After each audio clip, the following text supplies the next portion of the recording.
The Five Hindrances. A talk given by Ajahn Brahmavamso at Bodhinyana Monastery on the 15th of August 2001. This is the sixth talk of the Rains Retreat. I try to structure the talks during a retreat to make sure the first part of the instructions are focused on one thing, and one thing only, which is the development of Samadhi 1. The Buddha talked about the triple practice, Sila 2, Samadhi and Panna 3, in this monastery. Especially at this time of the year, the community is keeping a very sufficient practice of Sila. Your restraint and the keeping of the precepts 4 are admirable, so one usually doesn't need to talk too much about that. You'll find that solitude is one of the best ways of encouraging the maintenance of the precepts. The more people meet together, talk, and associate with one another, the more opportunity there is for breaking the precepts. It allows the defilements of the mind to arise, which is the cause of precepts being broken. In solitude the precepts are less likely to be broken because the stimulation of living amongst other people, of being in company, is absent, and therefore you are less likely to err. Overcoming the hindrances. So this time of solitude, of monks being alone, and not engaging in conversations, of not doing so much, is a time of great purity for your precepts. That is why I focus in this first half of the retreat, on using whatever tools, skillful means, or tricks that I have learned in my lifetime as a meditator, to instruct you, encourage, and inspire you on the path to develop deeper and deeper Samadhi. The purpose of Samadhi is to overcome the 5 hindrances 5, and to provide the data that insight can work on. That data and insight will come later on in this retreat. Sometimes people rush ahead of themselves, start thinking and forming views about reality, before they have experience of such things as Jhana 6. Such speculation is merely Papanksha 7, ideas, fantasies, and dreams, and so I like to leave that until much later in the retreat. The deliberate idea of overcoming these 5 hindrances is important because it is the 5 hindrances that block the door to both the jhanas and wisdom. It's the 5 hindrances that fuel avijjayat. The Buddha said that they're the nutriments, the food of delusion. And so if those 5 hindrances are present, you cannot trust your ideas, or your views. It's one of those self-evident truths that everybody thinks they are right. There is not a person in this room who would say they have wrong view, they always think they are right. If they were wrong, then in that sense they are right, because they have finally seen that they were wrong. What they are really saying is that they weren't wrong. No one can ever say, I am wrong. Just think about that for a while, just think, I am wrong, and if that is really true it means that I'm right, because if they say I'm wrong they are mistaken. So if they are right they can't be wrong, it's impossible. That's philosophy, and that's as far as I am going with philosophy in this talk. But everyone believes they are right, and that is something that is fascinating to contemplate. In the early years of my monastic life I wondered, why is it that good monks argue, and that people in this world have differences of opinion? We can see the reason why. It is because of the work of the 5 hindrances, which bend perception, bend reality, bend thought, and bend view to suit their purposes. In psychology we call that denial. We see what we want to see, we perceive what we think is there. That's why there are so many people in this world committed, absolutely sure, absolutely certain that they are on the right path. Some people who are committed absolutely even believing that they are stream winners 9, non-returners 10, or arahants 11 in this world, and they can't see the truth because of the power of the hindrances. So these hindrances are important to actually to know, and to overcome. There is an acid test to know whether those hindrances are overcome. That test is the ability to enter into a jhana, because the hindrances are the very things that block jhanas. If those hindrances are absent, really absent, then using the simile of entering into a building or into a house, the door is wide open, and there is nothing stopping or barring the person from entering into those states of absorption. That's why these things are called hindrances. They fuel avijjaya or delusion, and they hinder not only the passage into jhanas but also hinder and block wisdom. It's using that criteria which tells you whether you are ready to develop the enlightening wisdom yet, ready to look at the nature of things like the body, the mind, the sense bases, or the khandhas 12. All of which shows you not only whether you are ready or not to do these things, but also you see what these things really are, and how subtle they can be. People sometimes think that they have overcome the hindrances, but they have not, because they are still too far away from entering into a jhana. So that is the acid test. It is one of the reasons that I can't see why any person would stop at the entrance into a jhana and say, this is good enough, now I can contemplate, now I can find out. The usual practice, the common practice, would be to suppress the hindrances, and then having as it were the door to a jhana wide open, the jhana just happens. The jhana sucks you in, or sucks the mind, and awareness in, and as such, it shows you that yes, that is a state, where the hindrances are overcome. As I told someone recently, it's a moot point whether you could stop anyway at the gate into jhanas. There comes a time in the practice of samadhi where a snowball effect happens, when you can neither stop the process, nor can you accelerate it, but where you become just an observer. And with this wonderful focusing of the mind, this wonderful abandoning of the world, that effect gets stronger and stronger, in the same way as a snowball rolling down the hill. You might be able to stop it somewhere at the top of the hill, but when it gets right down to the valley it's so big, so fast, I can't see how it can be stopped. This is why we call that state Upakara Samadhi, a state just outside of the jhanas where there are no hindrances. I cannot see how the mind can stop and linger with the Upakara Samadhi that arises first. The process will pull the mind through into the jhana. That is the sign telling you that was a state without hindrances. That can be seen when one emerges from that jhana. Those hindrances stay knocked out for a long time. They are suppressed, as it so beautifully states in the Majjhima Nikaya, the teachings of the Buddha, which every good monk acknowledges. If a jhana has not been achieved, the 5 hindrances, together with what you might call hindrance 6 and 7, discontent and the sluggishness, and stiffness of the body and the mind, sometimes called weariness and discontent, invade the mind and remain. When the jhana has been achieved, these things don't invade the mind, they don't remain, and there is freedom from the hindrances. That's the reason that classically that has been the time when deep insight happens, the insight which gives rise to the powers and the fruits. It happens because not only the 5 hindrances are overcome, but also because the mind can look back over those experiences.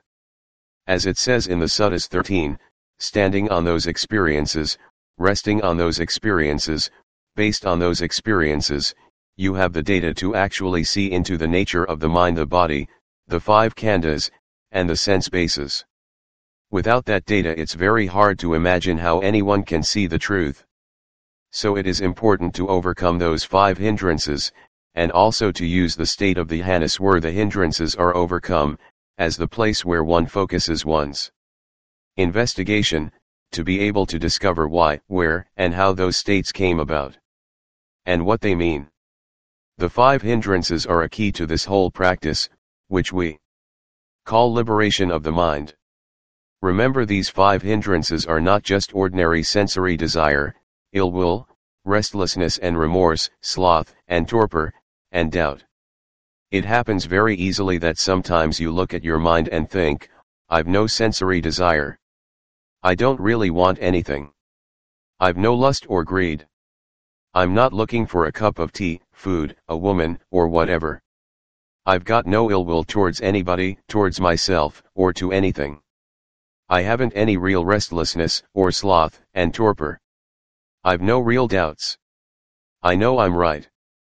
That happens very often, but that's not sufficient, because you know you can't yet get into jhanas from that state. That's why I tell people, that when you're meditating, if there is a blockage, if you can't get further, it must be one of the 5 hindrances. Be methodical in the meditation practice, and so that you don't waste so much time, discover which hindrance it is, then you can identify the problem, and you can find a solution. I've got tremendous faith in the Buddha's teaching. If there were 6 hindrances or 7 hindrances or 8 hindrances, the Buddha would have said so. The 5 hindrances, the usual list, are sufficient to describe all the obstacles between the meditator and jhana. They are sufficient description, so we should look at those and investigate them. Sensual desire. The most hindrance important comes first. Kamachanda is not just sensory desire. There are times when the English translation of these terms leaves much to be desired. And when people just follow those English translations, they miss so much. I learned a lot of the Pali from the Vinaya 14, there these terms are given a practical explanation because they are used in life.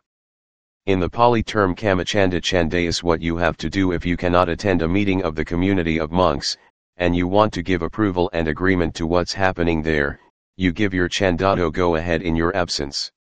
It's agreement, approval, consent, and it's much more subtle than mere desire. This means that you are buying into, giving into this, you want it, you approve of it, and you allow it to happen.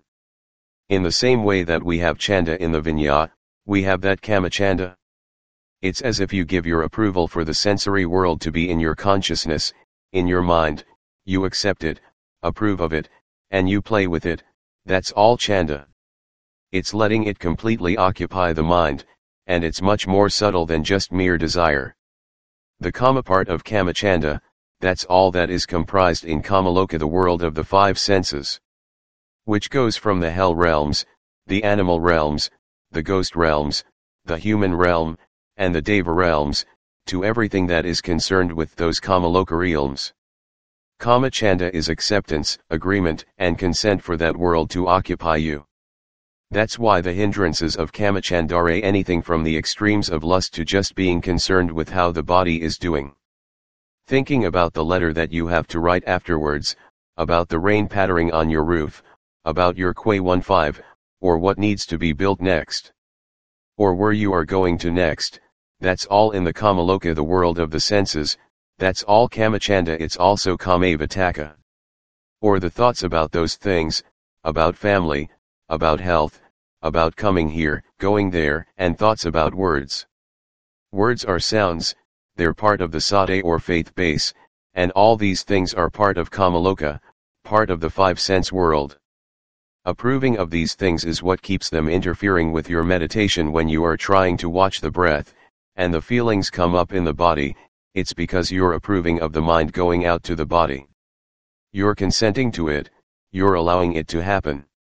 One of the great antidotes to Chanda is Nibbida, this turning away, repulsion, revulsion from that world. That's why the Buddha gave some very meaningful similes for Kamaloka, the world of sensory desire. I was talking the other day, about one of my favorite similes, which is the one about a bone smeared with blood that is tossed to a hungry dog. That's so apt for the sensory world, you pay attention to it, and you get a taste of comfort just for a moment, just as you scratch the itch and it just feels good for a moment. But it doesn't solve the underlying problem.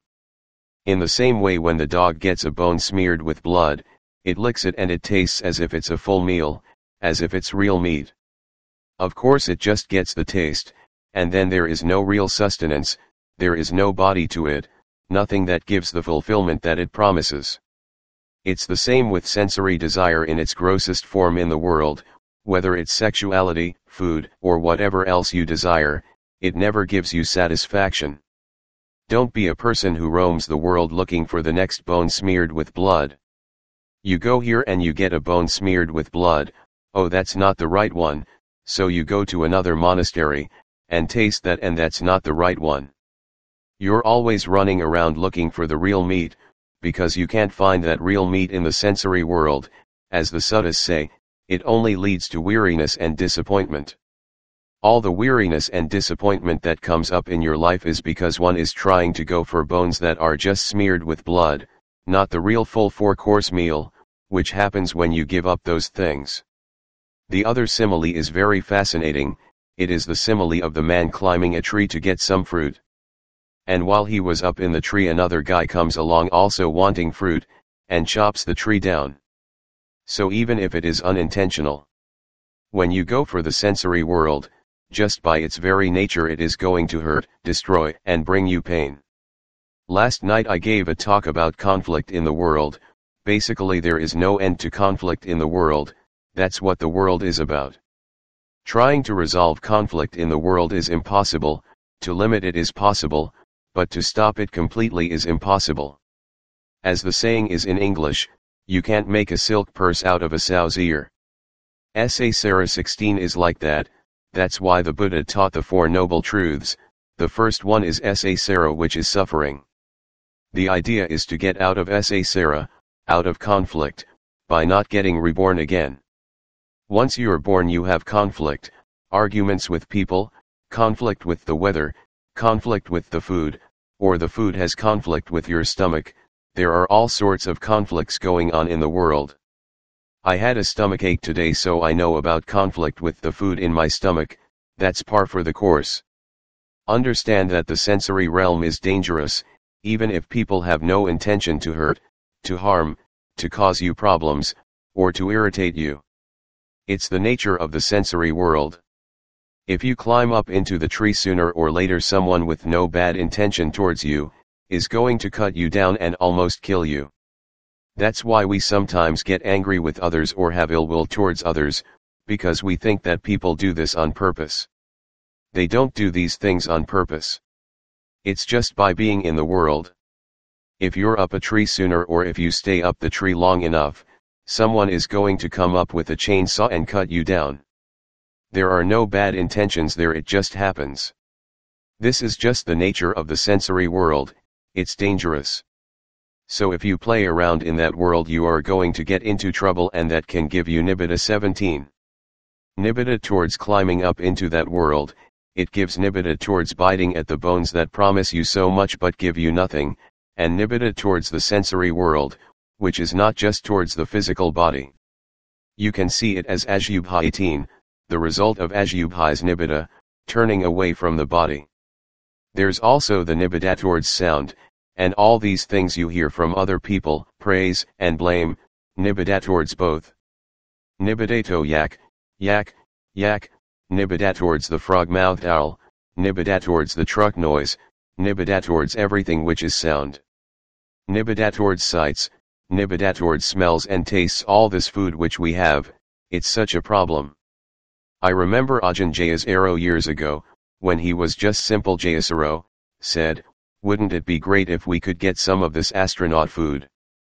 Because he had heard that it was just a few of pills you take, one for protein, one for vitamins, and one for carbohydrates. You just take the pills rather than having all these different types of food that needs to be cooked, and prepared, set out and then eaten. It would be great, wouldn't it? If we could just take pills once a day, we could have a breakfast pill and a before lunch pill if you wanted to. It would be great. Monks taking bowls to the monks who are on retreat wouldn't have so much to carry, just a little medicine bottle. Here's your Dana 19 for today. It would be wonderful because it takes away all the Nibbida, all the problems that go with tastes. What that does is turn you away from that world. You are not concerned about it, just put food in your bowl and eat it. You see things and you just leave them alone, you turn away from all of that. That Nibbida, which is revulsion from that world, is the way of turning off the five senses. Instead of having Kamachandaya, have Kamanabhita, and Kamanabhita just turns you away from that world. How long have you lived in that world, and what has it ever given you?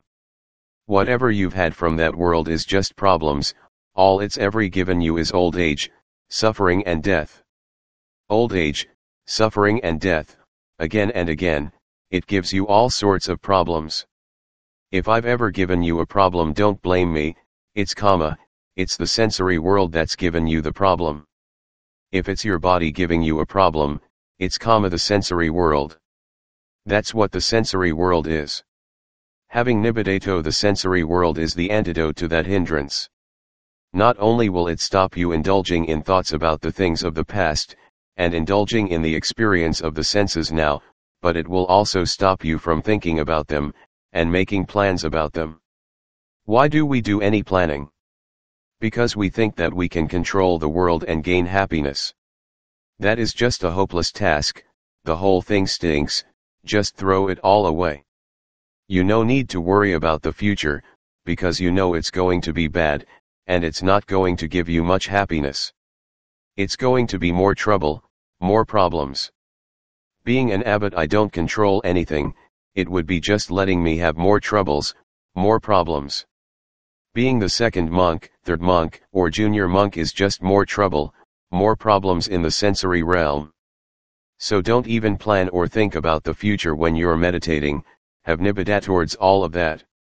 Having nibbida towards the food, you only eat because it sustains the body, it's your duty to keep the body reasonably healthy, and follow the middle way, the Buddha's way. With nibbida towards the five senses, they are very easy to turn off, which means when you are meditating the feelings in the body don't come up. You become fed up with trying to get this body into a nice position. That happened to me early on in my monastic life. I didn't know this when I was a lay meditator. As a monk meditator, I was sitting down and my legs went to sleep, I had pins and needles. Every time that happened I would move and destroy my meditation, until one day I decided I've had enough of this. I had nibbidato always having to change because of my legs going to sleep. I decided, right, it doesn't matter if they die, or gangrene sets in, or whatever, I'll just stay there. And to my amazement I called the body's bluff, the blood started flowing again, and the pins and needles went by themselves. At other times people have called the bluff of the body, they'd be sitting there with aches and pains, and they just forgot about it, and got into deep meditation, and afterwards the aches and pains aren't there anymore. These aches and pains in the body, are they really aches and pains, or are they a product of the mind? With samadhi you can sit meditation for hours and there are no aches and pains at all. You can sit there for an hour, or an hour and a half, without samadhi and your body aches and is stiff. What's going on? After a while you lose confidence that the body tells the truth, you lose confidence that sight tells the truth, that the ears tell the truth, that the nose or the tongue tells the truth. You have nibbida towards all of that.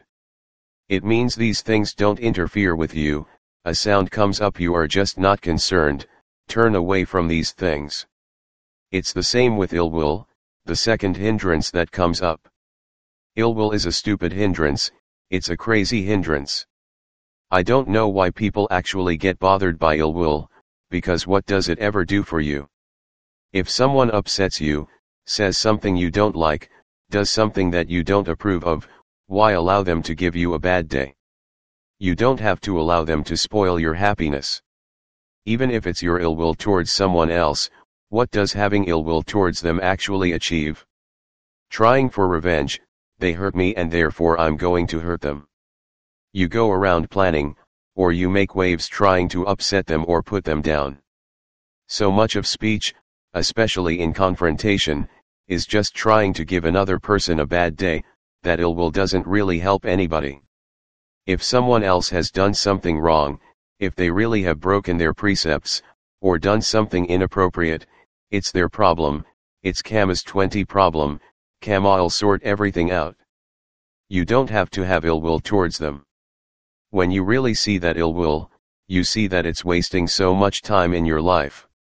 You haven't got much time to practice this path, but now is got the best time of all, the meditation retreat. There are not many distractions for you, why waste it with the distraction of ill will? Outside the rains retreat period, when you are doing many things, there is even less time to meditate, so why waste even a second with ill will? It's craziness. I think the Buddha described it as a sickness, and with that sickness there is no way you can acquire any wisdom, happiness, or meditation concentration.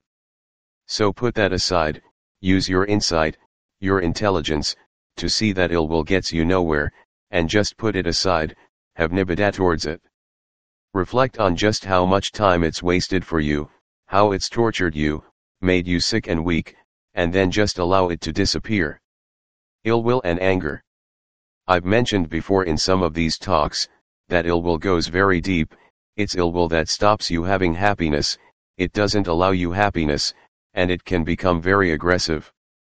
There's the story that is adapted from the Udana, about the anger-eating demon, which I'm not going into detail here because you have probably all heard it so many times. You give the demon anger or aggression, and it gets stronger. That's why to clear the defilements we slap them around a bit, but if we try that with ill will it gets even worse. It comes from a sense of self, it's ill will towards ill will, and it's not the way. The Buddha said metta, loving kindness, is the way to overcome that defilement, not ill will. That's why the monks on the Vagomuta river doing an Ajubhakamahana got into so much ill will towards themselves that they committed suicide. Vinyapitaka, Intro to Parahika. 3. The Buddha had to say, monks, that's the wrong way, balance your practice.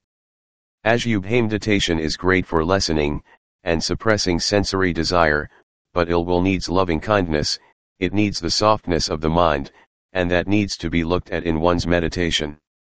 I often say that people in this monastery don't get deep in their meditation because one of the biggest blockages is ill will towards themselves.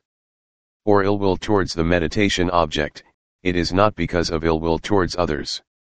You can see that easily. What it means is that when you are meditating, when you are watching the breath, say, you have ill will towards that breath, in other words you are going to conquer that breath. You are going to use your macho power, I'm stronger than you, grab hold of it just like some bouncer at a nightclub, this is the way I'm going to capture the breath, and I'm going to keep it there. That aggression is ill will, and you'll find you may be able to hold the breath for a short time, but because of anicca, impermanence, as soon as you loosen your grip the breath is going to run away. It will run fast and not come back, just the whole stress of that will never allow the mind to settle down. That's why in this meditation it is good from time to time, to do some loving kindness meditation. I don't mean in a deep meditation by doing the may all beings be happy, as a verbal exercise. But just remember what loving kindness means, and bring up the mood of loving kindness, bring it up into the mind, and soften the mind. Place that mood of loving kindness on the breath, and so you are meditating on the breath with metta, loving kindness. Metta and Anapanasati 2-1 come together as one, you are watching the breath so softly, and you find the breath stays there. You are not trying to grab hold of it, holding it down with force, or fighting it like a soldier. You are being compassionate like a Buddha. And with that compassion, kindness, and softness, you find it's much easier to hold the breath, and much easier to develop the deeper meditation. I remember one time when I was starting a meditation retreat, I was so tired from all of the working, and getting to the retreat, and giving the introductory talk. And then after the talk I thought, okay, now is the time that I can do some meditation. It was marvelous putting metta on the breath, and I had a wonderful deep meditation, even during the night I dreamt of that meditation. I got up in the morning and the Nimitta 22 was right there as soon as I woke up. It is marvelous to put loving kindness together with the breath, and it was obvious that that evening, maybe because of tiredness, the hindrance was ill will, but I spotted it, and gave it the antidote with amazing results. So when you can see these hindrances and actually put forth the right antidote, it's amazing what happens, and of course the only real way you can know if it's ill will is to try metta. If it works you know, that was ill will. After that you know ill will can truly be a very subtle hindrance, and you know only through the practice that if the antidote works, then it was ill will. I couldn't really see the ill will I had that evening, I couldn't recognize it as ill will, I just had some intuition to do the loving kindness practice, and it worked. Sometimes the way ill will manifests, you just can't notice it, it's almost invisible. If the meditation immediately goes deeper by the use of loving kindness, then you know that was ill will, and you can also see how this becomes a hindrance to wisdom. Some of these hindrances are so subtle they are like the invisible man, they're like ghosts, they block the way, but they are so refined and subtle you can't really see them blocking the way. But the remedies that the Buddha gave are the ones that work. Restlessness and remorse. When it gets to uddhacca, the restlessness of the mind, you all know this one. When you are meditating the mind goes backwards and forwards, you try to make it stop thinking, and going here and there. But it just won't settle down. It's very close to ill will, but if you look deeper you'll find that it's not ill will, it's just that the mind has got into fault finding. It's a lack of contentment, and that's why that word contentment is so powerful. If loving kindness doesn't work, just try developing contentment. Contentment says to the anger-eating demon, "Demon, you can be here as long as you like." If the mind is running backwards and forwards, allow it to run backwards and forwards. Tell the mind, "You can run wherever you want, mind, I'm completely content." That takes away the force that keeps the mind moving. What is that force? It's always discontent, wanting something else, wanting to be somewhere else, and never really wanting what's happening here and now, because you have judged it to be wrong, not good enough. The mind is wandering all over the place, and you think this is not good enough, but with contentment it's okay, so just leave it. What arises, passes away, the mind will slow down by itself. Contentment is undermining the doer, and that's actually very difficult to see. When you apply contentment more and more, deeper and deeper, people find that it is an incredibly powerful tool to get you into deep samadhi. So when you're watching the breath, you're just content to be with this rough old breath that you're on now, absolutely content, you don't ever want anything else in the whole world. All you want is just to be here now with this rotten old breath. Try that, it is called letting go. That full contentment is like climbing on the bus, and letting everything just happen, full letting go. What happens is that the doer, the thing creating the problem, has been seen.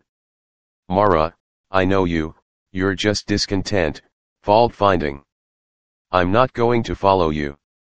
I'm not going to buy into you. Whatever you want to do, off you go. That tells Mara that he's been seen, and he slinks away with shoulders hunched, saying, "The monk knows me." What that metaphor means is that the disturbance slinks away with shoulders hunched, the mind settles because of contentment, there is no reason to make the mind move. The mind settling down is like Ajahn Chah's simile of the leaf fluttering in the tree. Contentment has removed the wind of discontent, of doing, and when that wind has been removed little by little, the leaf flutters less and less, the mind settles down, the breath settles down. And before you know it, you're just watching the beautiful breath. You're so content to be with the beautiful breath, and that contentment becomes the inclination of the mind, it becomes established in the mind. You'll be so content that the beautiful breath just turns into a nimitta, but you don't care. You're just content if the nimitta come or goes. However long it wants to stay, it can. You're so content you're not forcing the issue. You've let go, you're not driving the meditation.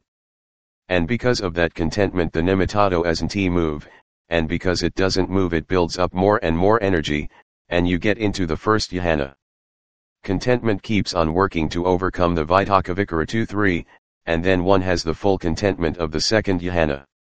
That's how far contentment can take you. It's a powerful antidote to the restlessness that moves the mind and makes it wobble in the first jhana. That restlessness is because you are finding fault and being critical. Monks who are always critical and always finding fault, either with other people, the monastery, with this or that, should know that they will never find contentment in the world. They'll go to another monastery, but they'll take the fault-finding mind with them, and so they won't be content there, even if they could find the Jita Grove. And the Buddha was sitting there, they wouldn't be content there either. So it's just the fault-finding mind that is the opposite of contentment. Real contentment has a feel to it. When you practice contentment a lot in the meditation, it's not just a word, it's a whole territory in the mind, and it's a territory, a place, a path, which leads to deep meditations. It's a very, very beautiful word, and the more you reflect upon it, the more you allow it to lead you, and the more you will know how powerful it is as a path into the deep meditations. It also shows you the path of an arahant, absolutely content. The hindrance of kukuksa, remorse, is very close to the hindrance of septical doubt. It is remorse about things that you've done, which you shouldn't have done. You all know the way to stop that is with forgiveness. Let it go. Everyone makes mistakes in this world, no one is perfect because the world isn't perfect, because Rapakandha, Vedanakandha Sunakandha Sakharakandha Vinaakandha, aren't perfect. So what do you expect? Any monk or kangaroo is the same, they are not perfect, they are just khandhas, so forgive and let go, it's PAR for the course. Sloth and torpor. Sloth and torpor is a negativity trying to escape through sleep. When I used to visit the prisons, because prisons are very unpleasant places for people to stay in, one of the common phrases was, "An hour of sleep is an hour off your sentence, but here in the monastery an hour of extra sleep is an hour of wasted opportunity." Sloth and torpor shows that you are really not enjoying what you are doing. There is no happiness in the practice. Ajubhakamahanith, loathsomeness of things can quite easily lead to sloth and torpor, unless you develop Ajubha to the point where it arouses Pidiyaka 24. Be careful there, if it just arouses negativity, the mind will be inclined to go into sloth and torpor. If you enjoy meditating, after a while energy just arises in the mind. Don't always look at the clock, look at the present moment instead. The clocks can create sloth and torpor. It's 10 o'clock, 11 o'clock, it's my bedtime now, and you start to yawn. If you don't look at the clock, who knows what time it is?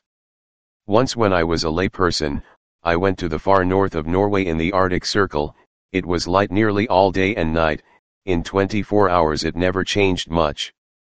That really confused me, I didn't know what was the right time to sleep. It would be marvelous to get all the monks to go up there for the rains retreat.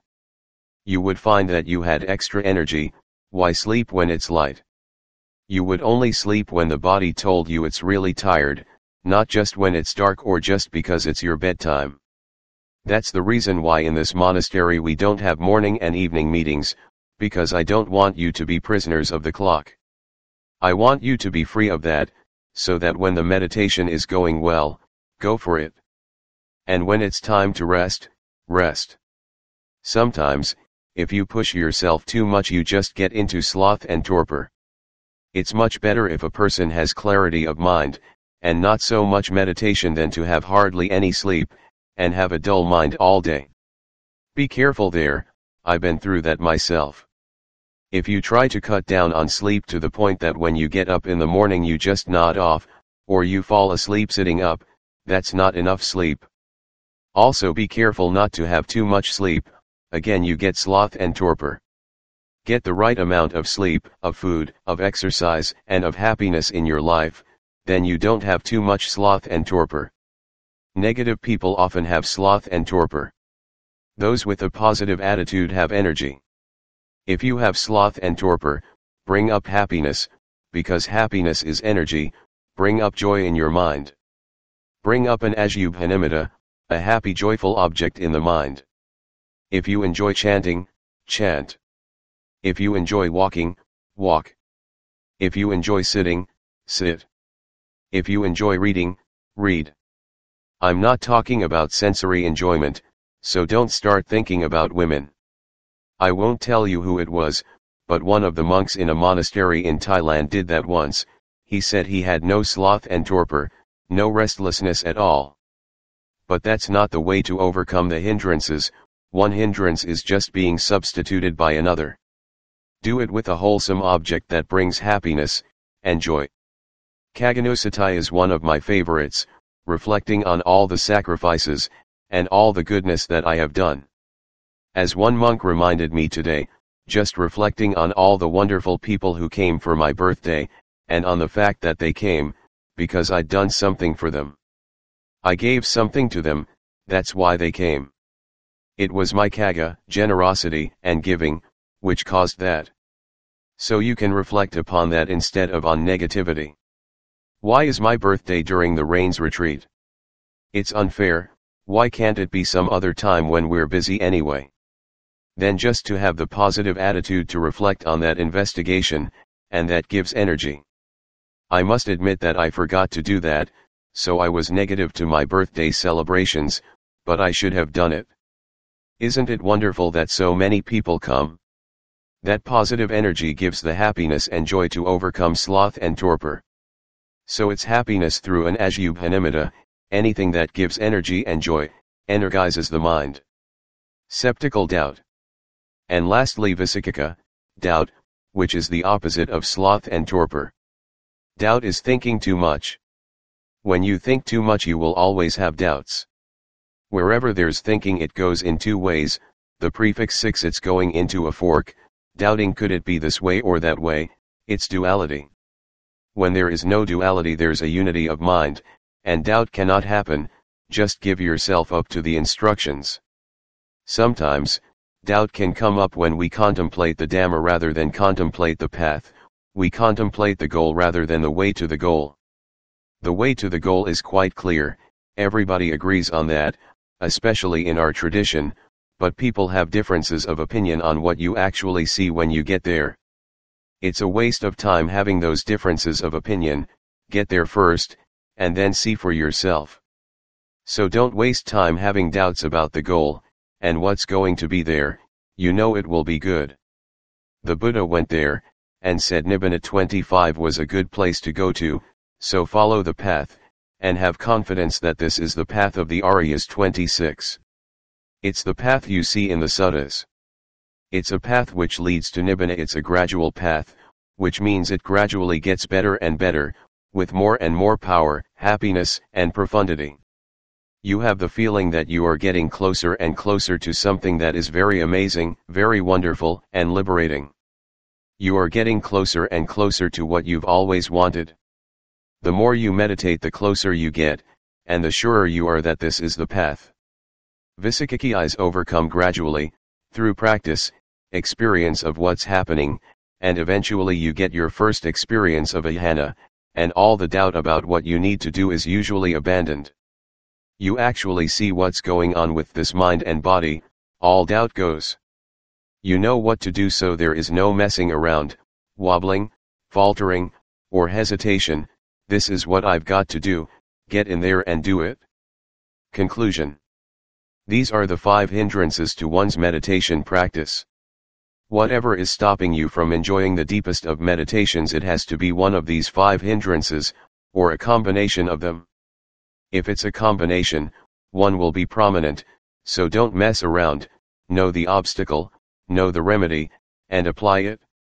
In applying that remedy you will also be practicing Dhammanussati 2.7, the first Satipatthana 2.8, getting to know what these hindrances are. The reason Dhammanussati leads to deep insight is because these are refined forms of craving, refined forms of attachment. The 5 hindrances are manifestations of these things. People in the world say all sorts of stupid things about what attachment is, what craving is. Here you're seeing through bare experience what these things are. You're not just reading the menu, you taste the food. You see what craving is and how pernicious it is, how difficult it is to track down. It's really slippery, but once you actually see through it, that leads to the eradication of the 5 hindrances. Each one of these 5 hindrances is a manifestation of craving. Once you actually see that, you understand how craving is so deep, why it is so hard to uproot, and why the way to uproot it is only through the practice of the Eightfold Path culminating in jhanas. So these are the insights you get through contemplating these 5 hindrances, knowing them so well that you know them completely. You know the antidotes, and you become one who, as they say in the suttas, can enter jhanas with no difficulty, no trouble, and with ease. You know the way in, the obstacles, the remedies, so why should there be any difficulty? Please bear these words in mind in the next 2 or 3 weeks. Just focus on the practice that leads to jhana, and on the way you'll have some very powerful insights into the nature of craving and attachment. So bear these words in mind, and may they bear fruit in your practice.